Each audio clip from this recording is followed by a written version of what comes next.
नहीं तो नहीं समझ सकता। इसी को आदि नाम कहते हैं। ये आत्मा का नाम ही पर्यायवाची नाम है आदि नाम, आदि अक्षर। ये आत्मा के पर्यायवाची नाम है, आत्म देव के। तो इसलिए साहिब ने बोला आदि नाम हम भाग सुनाया और मूर्ख जीव समझ नहीं पाया। यानी मैंने तो आत्मा के बारे में चिल्ला चिल्ला के समझाया लोगों को, लेकिन ये जीव समझ ही नहीं पाया कि आत्मा क्या चीज है। और आत्मा के द्वारा जो अक्षर पैदा हो रहे हैं उनको पकड़ के बैठ गया। आत्मा ना होती तो शरीर से ये अक्षर निकलते कैसे, ये आवाजें निकलती कैसे? इन्हीं आवाजों की वजह से मंत्र बन गए। का खा गा पा फा भा टा ठा, ये सारे नाम इस आत्मा की वजह से निकल रहे हैं और इन्हीं अक्षरों से उठा उठा के मंत्र बन गए हैं। इन्हीं मंत्रों को जप जप के हम सोच रहे हैं हमारी मुक्ति हो जाएगी।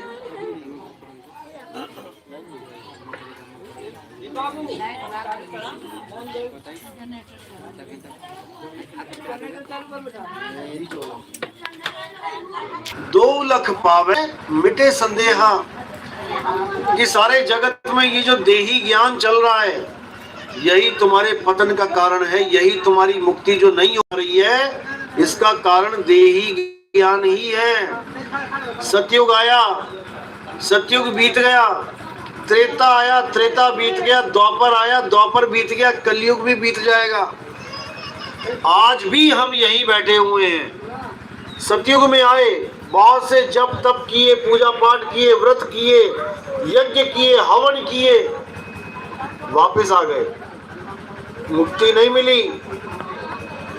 त्रेता आया, त्रेता में पता नहीं कितने जन्म लिए, कितनी भक्तियां करी, नाम जपे, यज्ञ किए, सब कुछ किया, फिर वापस द्वापर में आ गए। द्वापर में सब कुछ किया, वही जो त्रेता में और सतयुग में किया था, फिर वापस कलयुग में आ गए। यानी जितना कुछ भी हमने आज तक किया वो जीरो हो गया, क्योंकि यहीं के यहीं बैठे हैं, मुक्ति तो हुई नहीं। अगर वो सब करने पे मुक्ति हो जाती तो यहाँ कोई ना बैठा होता। इसलिए अगर हमने फिर वही काम दोहरा दिया जो हमने पहले किया तो याद रखना दोबारा मुक्ति नहीं होगी, फिर मुक्ति नहीं होगी, फिर यहीं आके बैठना पड़ेगा। अब उस भूल को सुधारना है। भूल मिटे गुरु मिले पारखी, पारख पद दिखलाना। भूल कब मिटेगी? जब पारखी गुरु मिल जाएगा। पारखी गुरु का मतलब ये नहीं कि उसके आश्रम का नाम पारख हो। पारखी का मतलब होता है जो परख करने की शक्ति है जिसके पास, विवेक शक्ति है जिसके पास। इसीलिए बोला ना गुरु मेरे सभी बड़े, अपनी अपनी ठौर, शब्द विवेकी पारखी, शब्द विवेकी पारखी, सो माथे का मोर। वो गुरु चाहिए जो शब्द का विवेक करे कि मेरे गुरु ने मुझे शब्द दिया तो कौन सा दिया। जब तक इस पे विचार नहीं किया, जब तक तुम्हें समझ में ही नहीं आ सकता कि जो चीज तुम लेके बैठे हो वो हीरा है या कांच है। देखने में दोनों एक से हैं, लेकिन जब जौहरी आता है वो बताता है कि बेटा ये हीरा और वो तू जो लेके घूम रहा है ये कांच है। इसी को समझना है, क्या है हीरा, क्या है कांच। अगर ये बात आपके समझ में आ गई तो ये जीवन धन्य धन्य हो जाएगा, जन्म मरण से छुटकारा हो जाएगा। तो पहले कांच की बात करते हैं कि कांच क्या है। कांच क्या है? साहिब की एक वाणी पढ़ लो बस। मोको कहाँ ढूंढे रे बंदे, मैं तो तेरे पास में। बस ये वाणी पढ़ लो, अच्छी तरह समझ लो। और इसके ऊपर मैंने सत्संग किया है, वो सत्संग सुन लो, फिर देखो क्या होता है। उन्होंने इस वाणी में सारे कांच ही तोड़े हैं। ना मैं जप में, ना मैं तप में, ना एकांत निवास में। तो कांच क्या है? ये जप। जप यानी जितने भी नाम आप जप रहे हो, मन ही मन में जप रहे हो, कोई मुंह से बोल रहा है राम राम राम राम, कोई मन में बोल रहा है राम राम राम। कोई मुंह से बोल रहा है ज्योत निरंजन ओंकार आरंकार सोहंग सतनाम, कोई मन में बोल रहा है ज्योत निरंजन ओंकार आरंकार। कोई मुंह से बोल रहा है हरे कृष्णा हरे राम, कोई मन में जप रहा है। दोनों एक ही चीज है, ये दोनों ही कांच हैं, चाहे मुंह से बोलो चाहे मन में जपो। तो पहले तो इस कांच को फोड़ दो, ये 52 अक्षरों को छोड़ो। पहले ये सारे जाप हैं। साहिब कह रहे नाम है जप में, नाम है तप में। अब कोई कहे जी मैंने तो अन्न आहार करना छोड़ दिया, मैं तो फल खाऊंगा केवल, मुझे परमात्मा मिल जाएगा, कभी नहीं मिलेगा। कोई कहे कि मैं तो व्रत रखूंगा, इतने सारे व्रत रखूंगा, मुझे परमात्मा मिल जाएगा, कभी नहीं मिलेगा। कोई कहे मैं एक टांग पे खड़ा रहूंगा सारा जन्म, तब भी नहीं मिलेगा। ये तप है, जो पहले किया वो जप था, और ये तप है। ना मैं जप में, ना मैं तप में, ना एकांत निवास में। कोई कहे मैं घर बार छोड़ के जंगल चला जाता हूँ, देखो कितने बाबा यूट्यूब पे बैठे हैं, घर बार छोड़ के जंगल में बैठे हैं, जानवरों के बीच में, शेरों की भी फोटो लगा देते हैं उनके साथ की बाबा जी शेर के साथ रहते हैं, तब भी परमात्मा नहीं मिलेगा। ना मैं जप में, ना मैं तप में, ना एकांत निवास में, मोको कहाँ ढूंढे रे बंदे, मैं तो तेरे पास है। अब क्या कह रहे, नहीं प्राण में, नहीं पिंड में, ना ब्रह्मांड आकाश में, ना ही त्रिकुटी भंवर गुफा में, ना श्वासों की श्वास में। कहते ना में, नहीं प्राण में। कई बाबा लोग क्या कहते हैं, बेटा प्राण योग तो करना पड़ेगा, सोहंग सोहंग जपना पड़ेगा, श्वास उस श्वास में नाम लेना पड़ेगा। नहीं पड़ेगा। नहीं प्राण में, नहीं पिंड में। कोई कहता है बेटा इसी काया में परमात्मा है, कहते हैं नहीं पिंड में, इस पिंड में भी नहीं है।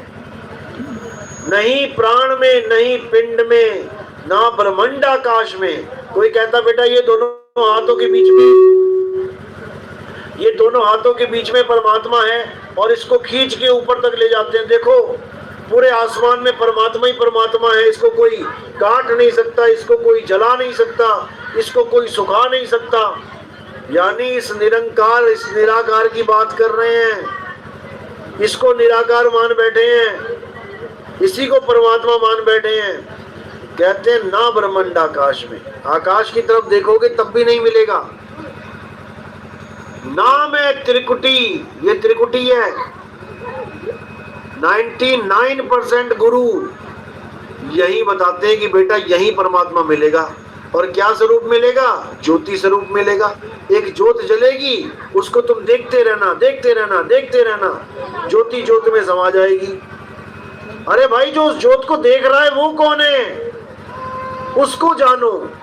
जो अंधकार को भी देख रहा है, प्रकाश को भी देख रहा है, जो इस दुनिया को भी देख रहा है, जो स्वप्न को भी देख रहा है, ये देखता राम कौन है, इसको जानो।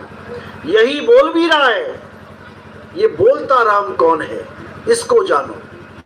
चाम के महल में बोलता राम है, तू राम और चाम को चीन भाई।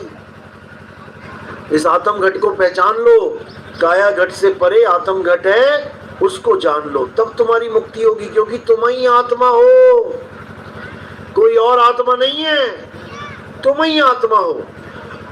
लेकिन तुम अपने आप को जीव मान बैठे हो, तुम अपने आप को आदमी औरत मान बैठे हो, तुम अपने आप को ये मिट्टी मान बैठे हो। इसलिए तुम्हें बोध नहीं हो पा रहा कि तुम हो क्या। तुम सोच रहे हो मैं ये शरीर हूं, शरीर नहीं हो। शरीर को तो तुम चला रहे हो सुबह दोपहर शाम। जैसे एक पिंजड़े में तोता है, अब तोता कहने लग जाए मैं पिंजड़ा हूं, तो हमें भी हंसी आएगी। तोता पिंजड़ा कैसे हो सकता है? पिंजड़ा तो लोहे का है, तोता थोड़ी नहीं लोहे का है। इसी प्रकार हम शरीर हैं जो ये बोलते हैं, उनको पता ही नहीं है कि वो है क्या। शरीर तो पिंजड़ा है, तोते का पिंजड़ा है लोहे का और हमारा पिंजड़ा है मिट्टी का। ये मिट्टी है, मिट्टी मिट्टी में मिल जाएगी। अब इसी पिंजड़े से हमने आजादी पानी है, तो पिंजड़े में है तोता या तोते की फैमिली। तोता अपने घर से उड़ा अकेला, घर वाले हैं कहाँ पे, पेड़ पे। आके वो दाना चुगने लगा, बहेली ने पकड़ के उसको पिंजड़े में डाल दिया। अब वो आ गया पिंजड़े में और उसकी फैमिली कहाँ है, पेड़ पे। यानी तुम आए थे अपने परमात्मा को छोड़ के यहाँ पे दाना चुगने, और काल भगवान ने तुम्हें पिंजड़े में डाल दिया। तो तुम्हारा परमात्मा कहाँ है, पिंजड़े के अंदर या बाहर? बाहर। जब तक ये समझ में नहीं आई बात, तब तक भूल जाओ भक्ति कर पाओगे। परमात्मा बाहर है तो अंदर कौन है? मन ही स्वरूपी देव निरंजन, तुम्हें राखे भरमाई हो। ऐ हंसा तू अमर लोक का, बड़ा काल बस आई हो। काल के बस में पड़ गया तो अपने अमर लोक को भूल गया, और इस पिंजड़े के अंदर ज्योति स्वरूपी मन को निहारने लगा।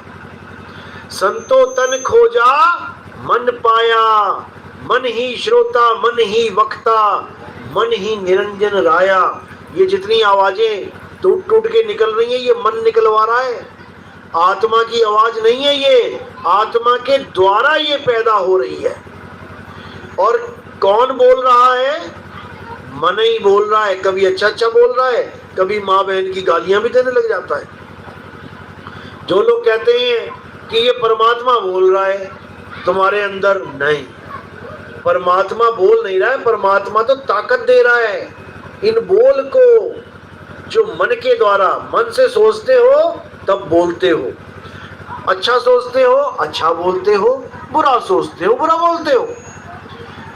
ये होगी मन की आवाज जो अलग अलग है, काया के द्वारा उत्पन्न होती है। ये गले में जो वॉइस बॉक्स है, आदमी का अलग औरत का अलग। आदमी की आवाज मोटी, औरत की आवाज पतली। अगर जीव जीव सब एक से हैं तो सबकी एक सी आवाज होनी चाहिए थी, लेकिन आवाज इस काया से होके आ रही है। जैसे बांसुरी, बांसुरी में ही मोटा सुर भी है, बांसुरी में ही पतला सुर भी है। मोटा सुर दे दिया आदमी को और पतला सुर दे दिया औरत को, है दोनों बांसुरी। तो इसी देही ज्ञान को समझना है। नहीं प्राण में, नहीं पिंड में, ना ब्रह्मांड आकाश में, ना मैं त्रिकुटी भंवर गुफा में, नहीं श्वासों की श्वास में। खोजी होए तुरंत मिल जाऊं, एक पल की तलाश में। कहे कबीर सुनो भाई साधो, मैं तो हूं विश्वास में। जब तक तुम्हें पूरा विश्वास नहीं हो गया कि इस वाणी के साथ मेरे गुरु का ज्ञान मैच हो रहा है, तब तक कहीं नाम मत लेना। अगर इस वाणी के साथ तुम्हारे गुरु का ज्ञान मैच हो रहा है तो समझ लो ज्ञान पूर्ण है। अब ऐसा भी हाल हो चुका है कि ये अधूरे गुरु जो 52 अक्षरी नाम देते हैं, बोलने लिखने वाले, वाणी ये भी गा रहे हैं, नाम है जप में, नाम है तप में, और करवा क्या रहे हैं इनसे पूछो? जप ही करवा रहे हैं, ये नाम जपवा रहे हैं, ये काका गागा से बने हुए नाम जपवा रहे हैं, ये हिंदी के नाम जपवा रहे हैं, क्योंकि ये हिंदुस्तान में पैदा हुए हैं। गुरु भी हिंदुस्तानी, चेला भी हिंदुस्तानी, हिंदी में नाम दिए, हिंदी में ले लिए। अब गुरु है हिंदुस्तानी और चेला है चाइनीज, चीन भाषा वाला। अब दे के दिखाए गुरु नाम उसको समझ में ही नहीं आएगा ये दे क्या रहा गुरु, जपेगा क्या वो? तुमने तो इसलिए जप लिए क्योंकि तुम्हें समझ में आ गए। सतपुरुष समझ में आ गया, जय राम समझ में आ गया, जय हनुमान समझ में आ गया। लेकिन जब भाषा बदल जाएगी तो ये सारे नाम अलग हो जाएंगे।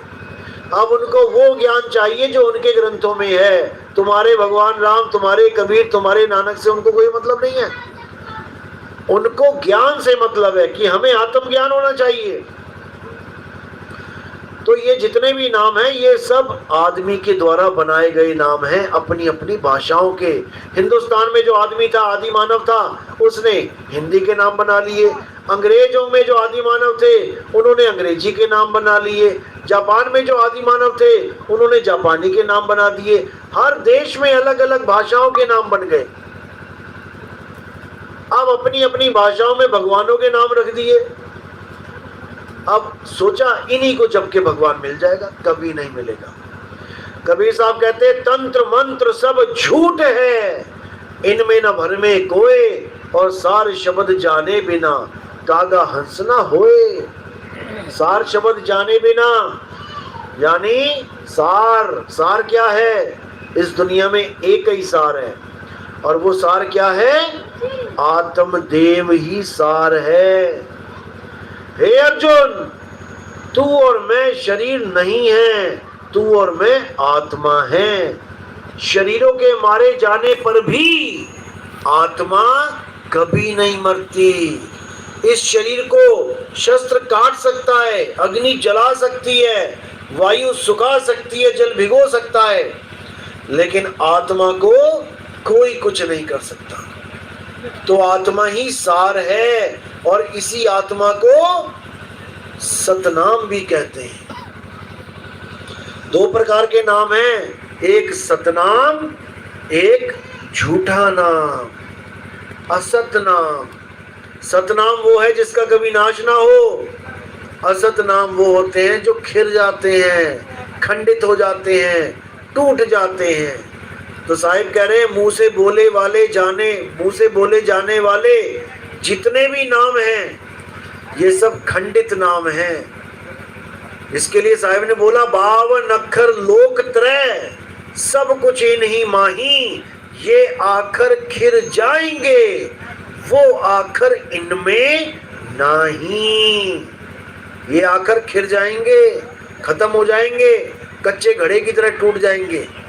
फिर कहते हैं जीव से बोले जाने वाले जितने भी अक्षर हैं ये सब नाशवान है, लेकिन जो आदि अक्षर है, जो आत्मदेव है, वो नाशवान नहीं है। 52 अक्षर जीव आधारा, आदि अक्षर जीभ्या से न्यारा, वाही को सत सिमरण कहिए। चाहे सत सिमरण कह लो, चाहे सत करतार कह लो, चाहे सत पुरुष कह लो, चाहे सत नाम कह लो, एक ही चीज है, उसको जानना है। तो कह रहे सत्य नाम है सार, बूझो संत विवेक करी, उतरो भवजल पार, सतगुरु का उपदेश यही। सत नाम ही सार है। सार क्या है? आत्मा। सत नाम हमारी आत्मा है। बूझो, बूझो यानी ढूंढो, खोजो। जैसे कहते हैं पहेली को बूझो, खोज के बताओ क्या क्या उत्तर आएगा इसका। ऐसे ही आत्मा को खोजा जाता है। खोजी होए तुरंत मिल जाऊं, एक पल की तलाश में। क्यों? क्योंकि वो वस्तु है। आत्मा एक वस्तु है। अरे वस्तु कहीं और ढूंढे कहीं, कैसे लागे हाथ, और गुप्त वस्तु तब मिले, भेदी लीजिए साथ। जब भेदी गुरु मिल जाएगा तो वस्तु भी मिल गई, समझो। भेदी लीना साथ में, दीनी वस्तु लखाए, और कोटि जन्म का पंथ था, पल में पहुंचा जाए। अब वो वस्तु क्या है? वो आत्मा ही वस्तु है। अपनी अपनी वस्तु लेके आए हो कि घर छोड़ाए? साथ में लेके आए हो ना। जिसको साथ में लेके घूम रहे हो उसी का ज्ञान नहीं है। बस ये समझ लो। मोको कहाँ ढूंढे रे बंदे, मैं तो तेरे पास में। ये आत्मा तुम्हारे पास ही है। पास बोला जाता है, पास असल में तुम ही हो। जब तक तुम अपने आप को नहीं जान पाते हो तुम खुद से ही दूर हो, और जब खुद को ही जान गए तो तुमसे पास और कोई हो भी नहीं सकता, तुम ही तुम हो। तो साहिब कह रहे हैं इसी आत्मा का ज्ञान लेने के लिए गुरु के पास जाते हैं। जो वस्तु तुम्हारे पास है, जो तुम लेके घूम रहे हो, उसी आत्मा का ज्ञान गुरु से लिया जाता है। लेकिन दुख के साथ कहना पड़ता है, आज कल के जितने भी आज तक के गुरुआ लोग हैं, ये तुम्हें आत्म ज्ञान की जगह मंत्र ज्ञान दे देते हैं, अक्षर ज्ञान दे देते हैं। वस्तु मेरे पास है, नोट भरा पड़ा है पैंट की जेब में, लेकिन मैं आगे ढूंढ रहा हूं, नहीं मिल रहा। अब गुरु के पास गया, गुरु जी मेरे पैसे खो गए हैं, मुझे बताओ कहाँ है। और नकली गुरु होए तो क्या कहेगा, बेटा घर जाके 2.5 घंटे जपना, पैसा पैसा पैसा पैसा पैसा। ये हाल है गुरु का। जो वस्तु तुम्हारे पास है उसको लखाव कराने की जगह तुम्हें नाम जपवा रहा है। इसीलिए साहिब ने कहा कि इन गुरुआ लोगों को ज्ञान ही नहीं है, इनको अपने स्वरूप का ज्ञान ही नहीं है, इनको आत्म ज्ञान ही नहीं है। और बैठे कहाँ हैं, आत्मा के ही पास। सब लेके आए हैं अपनी अपनी आत्मा घर से। कहाँ रख के लेके आए हो, झोले में? कहाँ रखी आत्मा? पास में है, लेकिन है कहाँ, ये किसी को समझ में नहीं आ रहा। गले में हार है और दिमाग से निकल गया कि मैंने पहन रखा है, ढूंढ रहे हार कहाँ है, हार कहाँ है, हार कहाँ है। चश्मा सिर पे घुमा दिया, अब ढूंढ रहे भैया चश्मा कहाँ गया मेरा। अब ढूंढते रहोगे। तो कहते कस्तूरी कुंडल बसे, मृग ढूंढे वन माही, और ऐसे रमता राम है, ये दुनिया जाने नाही। इसी आत्म ज्ञान को रमता राम बोला गया है। जल में मीन प्यासी, मुझे देखते आवे हासी। आत्म ज्ञान बिना नर भटके, कभी काबा कभी काशी। मंत्र ज्ञान बिना नर भटके नहीं बोला कि गुरुजी के पास गए थे नाम लेने परमात्मा का एक, और गुरुजी ने 5-5 पकड़ा दिए थोक के भाव, लो बेटा ये 4 एक्स्ट्रा ले जाओ। जब परमात्मा एक है तो नाम भी एक होना चाहिए। कोई 5 नाम दे रहा है, कोई 10 नाम दे रहा है, कोई लाख नाम दे रहा है। और साहिब कह रहे हैं करोड़ों नाम संसार में, इनसे मुक्ति ना होए। गुप्त नाम सतपुरुष का, पूछे बिरला कोई। पूछना है इसको, पूछो यानी ढूंढो। इसी आत्म ज्ञान को ढूंढना है। आत्म ज्ञान का मतलब समझ लो। आत्म ज्ञान का मतलब ये नहीं कि तुम गुरुजी के पास गए, उन्होंने कोई मंत्र दे दिया जपने के लिए और तुम कहते हो हम तो गुरुमुख हो गए। आत्म ज्ञान का मतलब है, जैसे आत्म कथा का मतलब है खुद की कथा लिखना, ना कि किसी और की। आत्म हत्या का मतलब है किसी और की हत्या करना, खुद की हत्या करना, ना कि किसी और की। आत्म रक्षा का मतलब है पड़ोसियों की रक्षा करना है। उनसे पूछो, मुझे क्या पूछो। गाड़ी का ड्राइवर कहाँ है भाई, हमारी गाड़ी का ड्राइवर कहाँ है, ढूंढो उसको, फोन करो। उधर जाओ ना, इधर क्यों आए हो। आत्म रक्षा का क्या मतलब है, खुद की रक्षा करना, खुद की। आत्म निर्भर का मतलब क्या है, खुद पे निर्भर रहना, ना कि किसी दूसरे पे। इसी प्रकार आत्म ज्ञान का मतलब है खुद का ज्ञान।